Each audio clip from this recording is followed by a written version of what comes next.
اب ایک روایت میرے نبی کی اور سنتے جاؤ، صحیح کتاب کی روایت،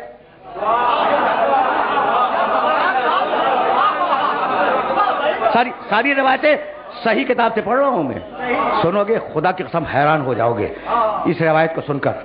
اب میں کمنٹ کیا کروں اس روایت پر، تمہیں ہدیہ کر دوں۔ میرے نبی نے کہا، صحیح کتاب کی روایت ہے، کسورا علی الکذابہ، آج کل جھوٹی حدیثیں گڑھ کر میری طرف منسوب کرنے والے بہت زیادہ ہو گئے ہیں۔ یعنی ہم تو سمجھے تھے کہ اس زمانے کا ہر ایک سچا ہے، یہ جھوٹے کہاں سے نکلا ہے؟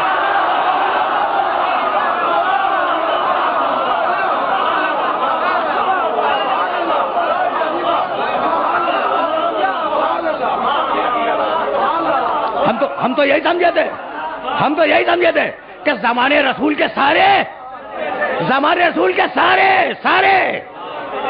رضی اللہ ہیں، متقی ہیں، پرہیزگار ہیں، رضی اللہ عنہم ہیں۔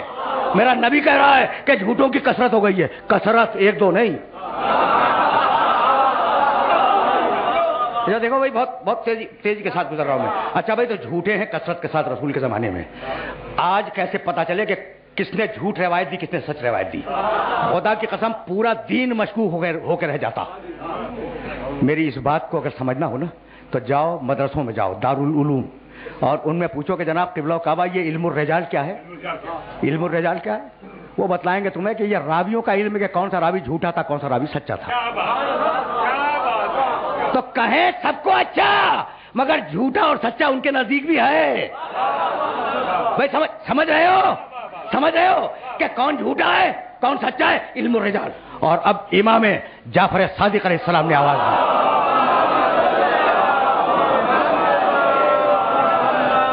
کہا فرزند رسول، کسی نے کہا، دیکھو یہ ہیں بقائے دین والے، دین کو باقی رکھنے والے، فرزند رسول یہ جو آپ عجیب و غریب قسم کی روایتیں بیان کرتے ہیں تو یہ آپ کہاں سے سن کے بیان کرتے ہیں؟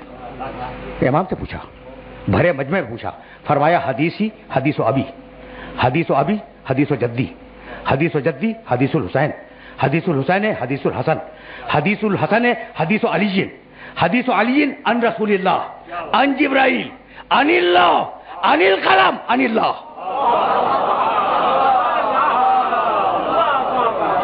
بھائی اتنا لمبا سلسلہ بیان کرنے کی کیا ضرورت ہے کہ میں جو بیان کرتا ہوں وہ بیان کیا میرے باپ نے، اور اسے بیان کیا ان کے باپ نے، اور ان سے بیان کیا حسین نے، ان سے بیان کیا ان کے بھائی حسن نے، ان سے بیان کیا ان کے باپ علی نے، ان سے بیان کیا ان کے بھائی رسول نے، رسول تک پہنچایا جبریل نے، جبریل نے دیکھا لوح پہ لکھا قلم نے، اور قلم کو حکم دیا تھا اللہ نے۔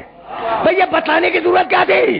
تو یہی بتلانا تھا کہ جہاں سے رسول آیا ہے یہ حدیثیں بھی وہی سے آئی ہیں۔ سننا،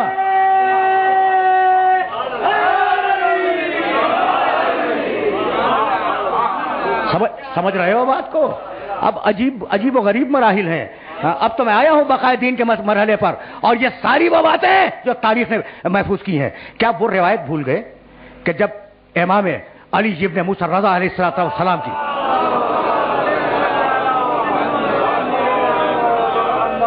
سواری نشاپور پہنچی تو 17,000 راویوں نے گھیر لیا سواری کو اور کہا کہ ہم رسول اللہ کا چہرہ دیکھنا چاہتے ہیں۔ بھئی کس سے کہہ رہے ہیں؟ امام رضا کے اس سائز سے جس نے ناقے کی لگام تھامی ہوئی ہے کہ ہم رسول اللہ کا چہرہ دیکھنا چاہ رہے ہیں۔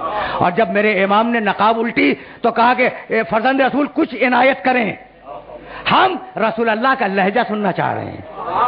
یعنی خدا کی قسم کمال ہو گیا، رسول سے 8ویں پشت میں رضا، نہ صورت بدلی نہ چہرہ بدلا۔ میں سمجھ رہا ہوں نا، نہ صورت بدلی، نہ چہرہ بدلا، نہ انداز بدلے، نہ آواز بدلی۔ ٹھیک، تو ایک مرتبہ امام نے، بڑی مشہور روایت ہے اور روایت پوری نہیں پڑھوں گا، کہا کہ مجھ سے میرے باپ نے بیان کیا، ان سے ان کے باپ نے بیان کیا، ان سے ان کے باپ نے بیان کیا، پورا سلسلہ۔ اور پھر علی سے رسول نے بیان کیا، رسول سے جبریل نے بیان کیا، جبریل نے لوح پہ دیکھا، لوح پر قلم نے لکھا، قلم کو حکم دیا تھا اللہ نے۔ یہ سلسلہ امام رضا علیہ السلام نے بیان فرمایا ہے۔ امام احمد ابن حنبل اپنی کتاب میں اس سلسلے کو لکھتے ہیں۔ رضا، عجیب و غریب بات ہے، موسی کاظم، جعفر صادق، محمد باقر، زین العابدین، حسین، پورا سلسلہ لکھا ہے انہوں نے، اور کہنے لگے یہ اتنا متبرک سلسلہ ہے ناموں کا، اتنا بھائی عجیب. یہ جملہ میں نے خود دیکھا. امام احمد ابن حنبل رحمۃ اللہ علیہ فرماتے ہیں کہ یہ ناموں کا اتنا متبرک سلسلہ ہے کہ اگر پاگل پہ پڑھ کے پھونک دیا جائے تو اسے شفا ہو جائے. جب نام اتنے طاقتور ہیں تو ذاتیں کتنی طاقتور ہوں گی. بھائی عجیب بات ہے. مجھے شکایت کرنے دو. امام ابن حنبل نے کہا اگر پاگل پہ یہ نام پھونک دیا جائے تو پاگل کو شفا مل جائے ایک مرتبہ. اور آپ صدیوں سے یہ نام سن رہے ہیں، آپ کو اب تک شفا نہیں ہوئی. آیا دربار میں ایک دانشور اپنے زمانے کا، اور آنے کے بعد کہنے لگا کہ خلیفہ وقت سے جو بھی بادشاہ رہا ہو مسلمانوں کا، اس نے کہا کہ بھائی دیکھو یہ جو آسمان ہے یہ آسمان 7 ہیں، اور یہ پیاز کے چھلکوں کی طرح ایک کے اوپر دوسرے ہیں. جیسے پیاز کا چھلکا نہیں ہوتا، چھلکے پہ چھلکا چھلکے پہ چھلکا، اس طریقے سے یہ 7 ہیں.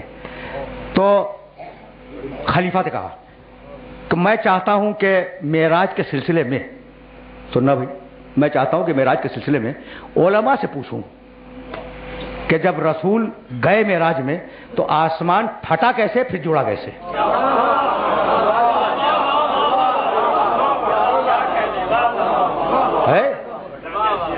ہاں بھائی جب پیاز کے چھلکوں جیسا ہے تو سوال تو ہوتا ہے کہ یہ پھٹا کیسے اور یہ جوڑا کیسے. اچھا بھائی اب رسول کی معراج پہ تو سوچ رہے ہیں کہ پھٹا کیسے اور جوڑا کیسے. جب آدم اتر رہے تھے تو کسی نے نہیں سوچا کہ پھٹا کیسے جوڑا کیسے.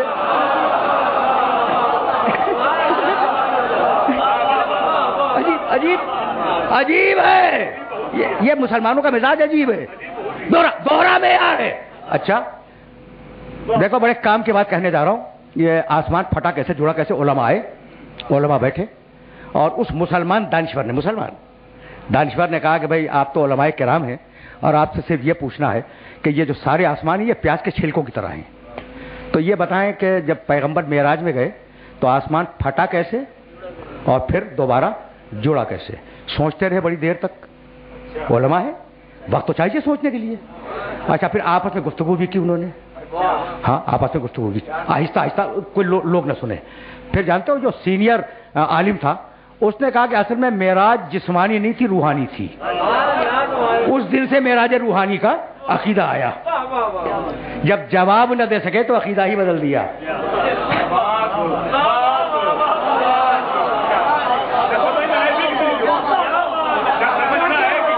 جب جواب نہ دے سکے تو عقیدہ ہی بدل دیا.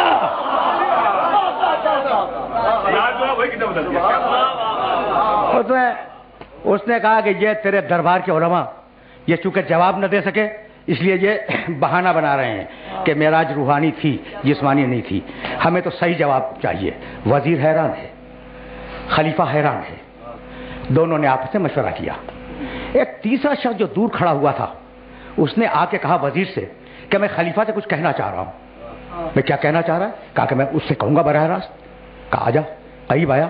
کہا کہ امیر گھبرانے کی ضرورت نہیں ہے، ابھی ہے نسل محمد کا ایک امام زندہ ہے.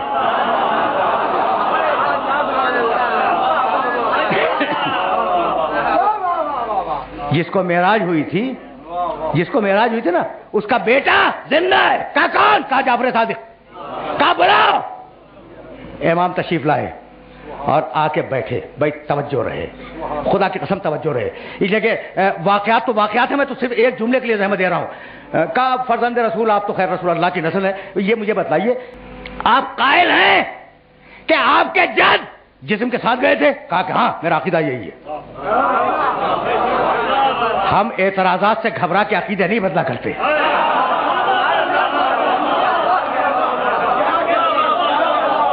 عقیدہ یہی ہے. اچھا عقیدہ یہی ہے تو کہا فرزند رسول اب آپ یہ بتلائیے کہ جب پیغمبر جسم کے ساتھ معراج میں گئے تو یہ آسمان پھٹا کیسے اور آسمان جڑا کیسے؟ سوچا نہیں میرے امام نے. کہا کہ یہ بتلا کہ تو نے کشتی پہ سفر کیا ہے؟ کہا کہ فرزند رسول بہت کیا ہے. کہا کہ جب کشتی چلتی ہے تو آگے آگے پانی پھٹتا ہے، پیچھے پیچھے پانی جڑتا ہے، پھٹا کیسے جڑا کیسے؟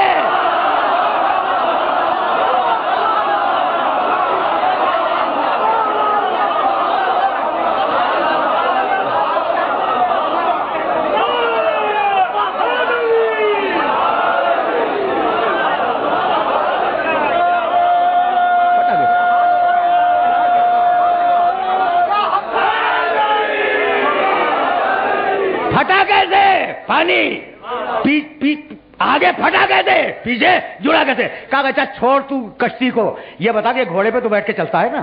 کہا کہ ہاں فرزند رسول بہت چلتا ہوں۔ کہا آگے آگے ہوا پھٹتی کیسے پیچھے جوڑتی کیسے؟ تو یہ جواب وہی دے سکتا ہے جو آسمانوں کی خلقت کا گواہ ہو۔